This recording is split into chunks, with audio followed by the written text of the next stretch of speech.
Will AI improve our lives or exterminate the species? What would it take to abolish poverty? Are you eating enough fermented foods? These are some of the questions we've tackled recently on The Next Big Idea. I'm Rufus Griscom, and every week I sit down with the world's leading thinkers for in-depth conversations that will help you live, work, and play smarter. Follow The Next Big Idea wherever you get your podcasts.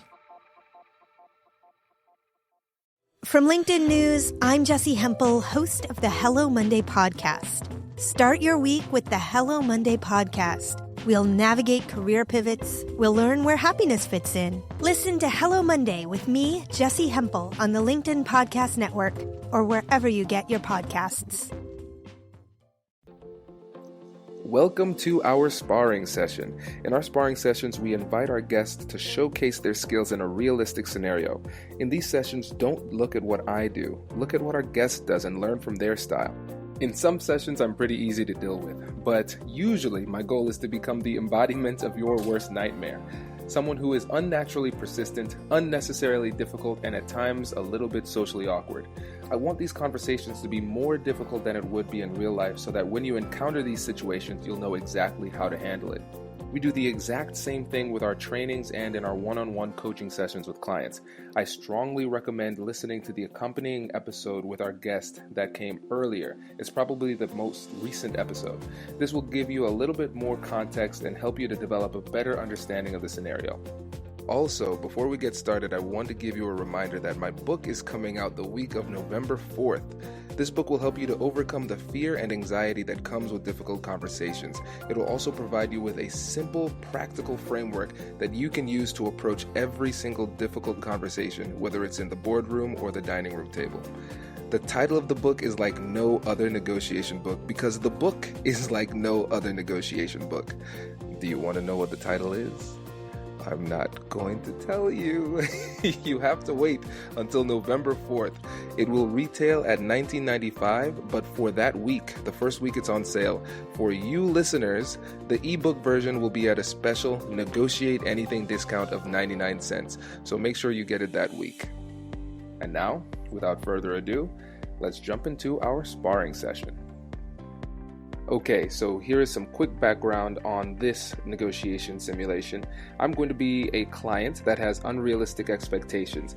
Karen's role is to help me moderate my expectations so we can move forward in the home buying process. Karen, thanks for meeting me today. I'm excited to talk about selling this house. Yes, I always appreciate the opportunity to visit with sellers such as yourself and talk about the marketing and sale of the property and the market and how your home and its condition fits in with the market. For sure. Good deal. Yeah, and I was talking to my wife about this, and we've been in the house for 15 years. We had 7 kids, 3 dogs, and we just had a great time, a really great time, some good memories there. But we are reasonable, conservative people, and we don't want to make a killing off of this. We just want to be compensated fairly for our home. That's all we want to do. And so after talking to my wife, we thought that a good conservative estimate for this would be $250,000. So, we just went through the market study and we looked at the comparables for the area for your community and for the trends of the way the market is going. And in looking at that, which of the houses that would be $250,000 would be more than any other houses sold for in the area? Which houses you're basing this price on? Oh, none of the houses. Actually, it's a good question. I really didn't consider any of the other houses when making this price. But I mean, Karen, when you walk throughout the neighborhood, when you walk and you see these houses, they don't really compare to our houses. Of course, I don't want to be arrogant or unreasonable here, but our house is it's a better house. And so even though there are other houses that might not have sold as much, I feel like ours is worth more. And I can certainly understand how you would feel that way. Many sellers have felt that way before. What we have found is that pricing is based upon what is called comparables. And comparables are recent sales, in most cases, within 6 months that can support the value. Because in this market area, a majority of the buyers are going to be getting financing, either with FHA, VA, or conventional, and they're all going to require an appraisal.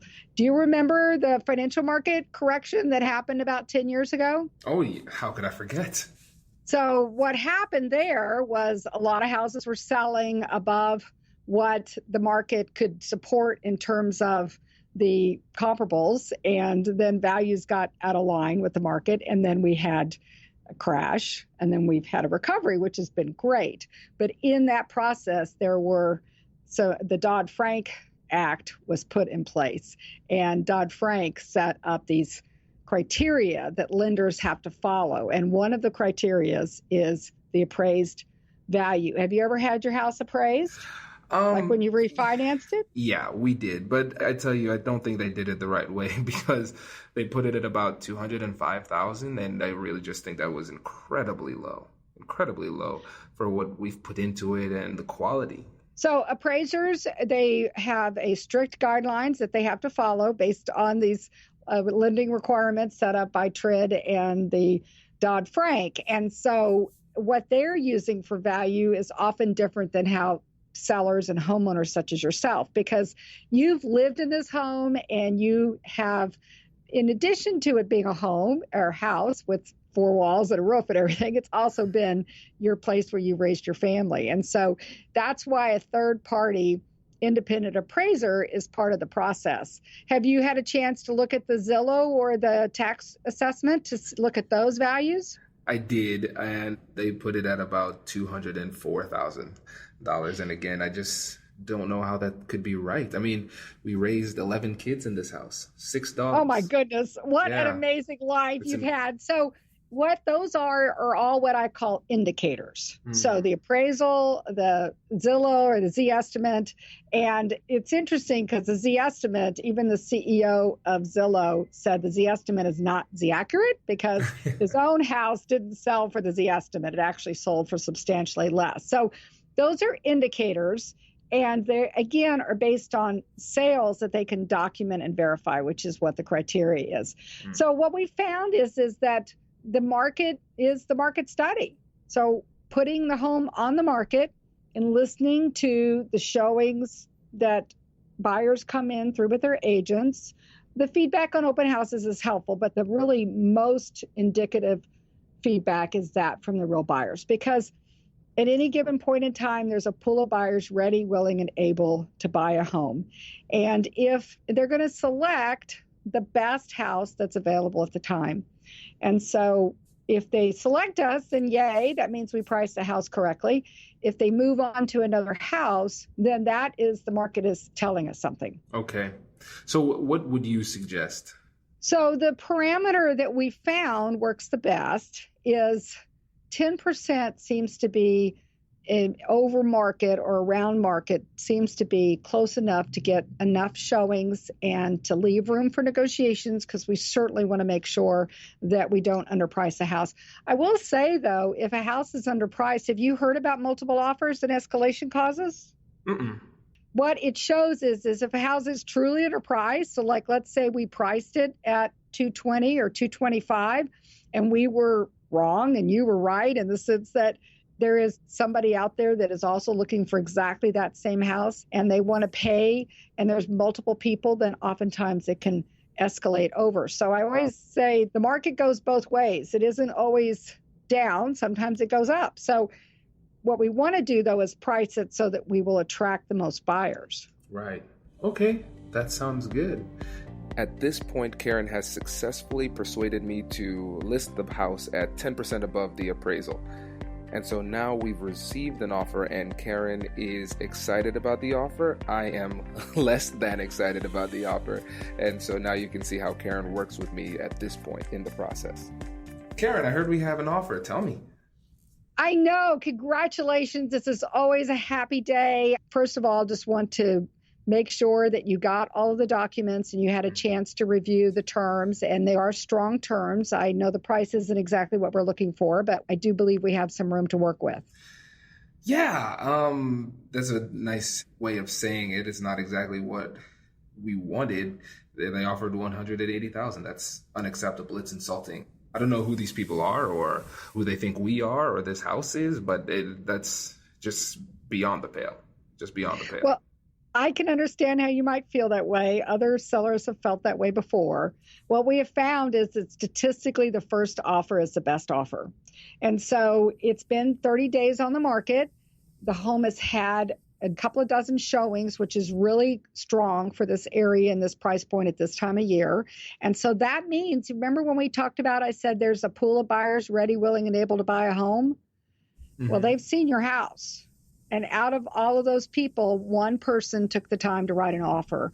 And if you'll notice, they did submit a lender letter, so they are qualified. They do not have a house to sell, and the rest of the terms are in line with the market in terms of study periods and contingencies. So really, I understand how the price is not what you want, but I believe that this is something that we should at least respond to and see if we can come to an agreement.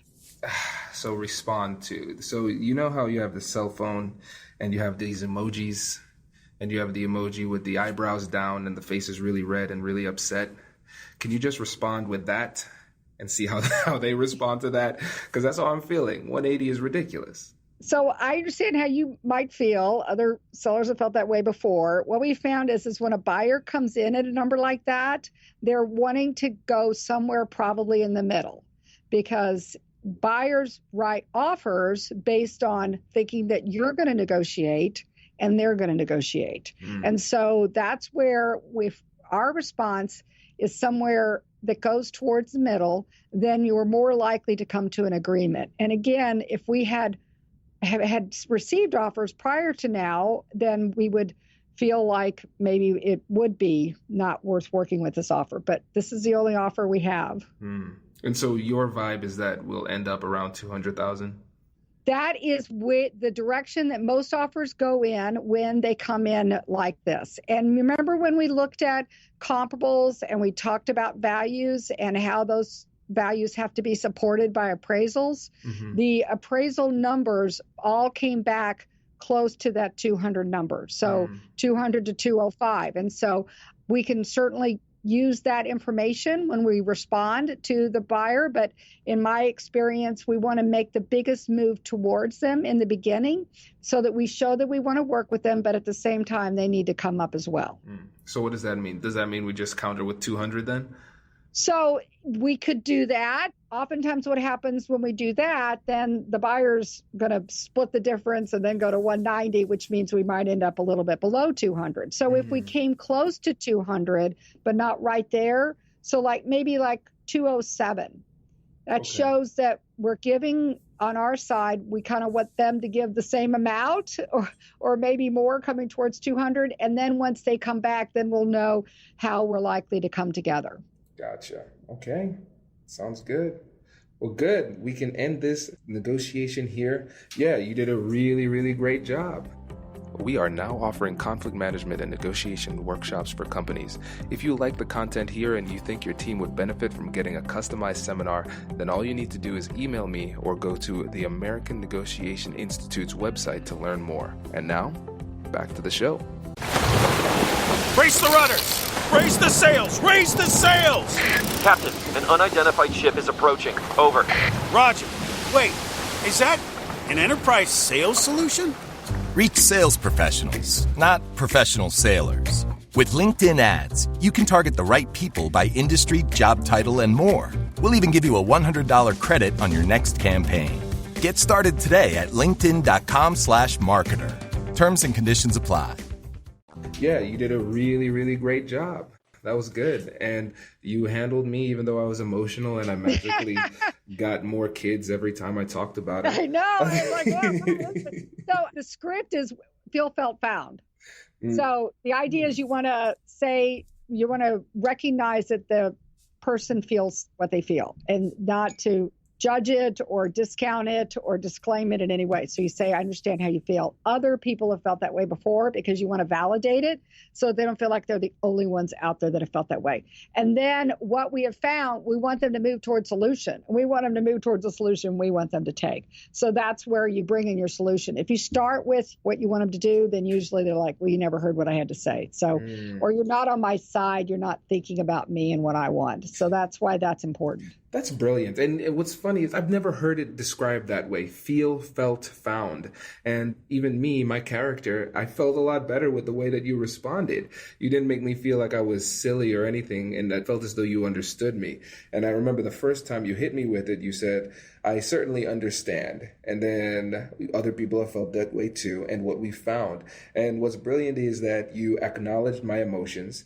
You acknowledged its validity by talking about other people who have felt the exact same way. And without saying the word but, which nullifies everything that you said before, you say what we found is, and you make it so that it's not your argument versus my argument. This is just what the studies have shown. This is what we have found. And so you're putting the responsibility on a nebulous third party that is not there to argue. And so you're just sharing that information, and you're sharing it in a way that makes it almost unimpeachable.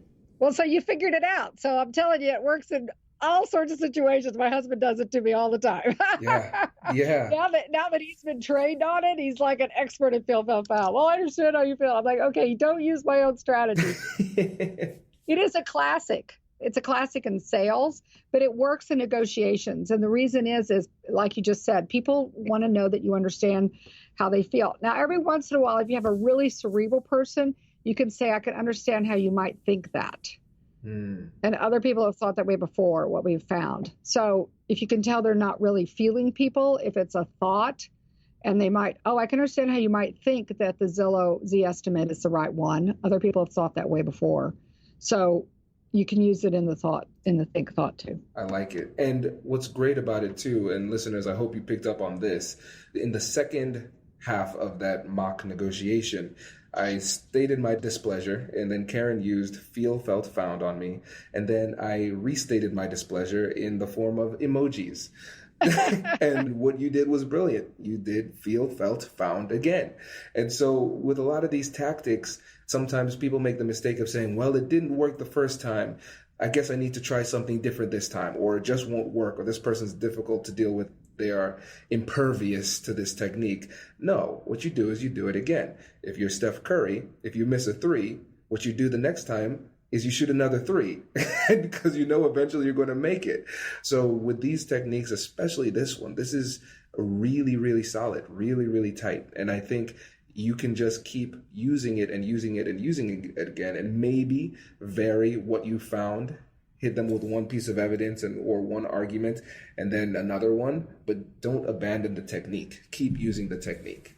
Absolutely. And again, you may use it multiple times before they actually hear you, because most people, if they're in an emotional state and they're sending a lot of emojis, they may not hear you the first time. They may be shut down because they're in an emotional state. So it may take a few times just to get into it. I love it. Perfect. Well, thank you again for coming on the show. This was a lot of fun, and I really liked this sparring session. You did a great job. Well, we got the household. That's right. That's right. Perfect. And now my 95 kids can find a new place to live.